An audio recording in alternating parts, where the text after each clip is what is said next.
تمہارا پروردگار خوب جانتا ہے کہ تم اور تمہارے ساتھ کے لوگ کبھی 2/3 رات کے قریب اور کبھی آدھی رات اور کبھی تہائی رات قیام کیا کرتے ہو، اور اللہ رات اور دن کا اندازہ رکھتا ہے۔ اس نے معلوم کیا کہ تم اس کو نبھا نہ سکو گے تو اس نے تم پر مہربانی کی، پس جتنا آسانی سے ہو سکے اتنا قرآن پڑھ لیا کرو۔ اس نے جانا کہ تم میں بعض بیمار بھی ہوں گے اور بعض اللہ کے فضل یعنی معاش کی تلاش میں ملک میں سفر کریں گے اور بعض اللہ کی راہ میں لڑیں گے، تو جتنا آسانی سے ہو سکے اتنا قرآن پڑھ لیا کرو،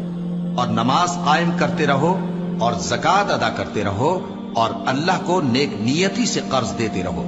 اور جو عمل نیک تم اپنے لیے آگے بھیجو گے اس کو اللہ کے ہاں بہتر اور صلے میں بہت عظیم پاؤ گے، اور اللہ سے بخشش مانگتے رہو، بے شک اللہ بخشنے والا ہے، مہربان ہے۔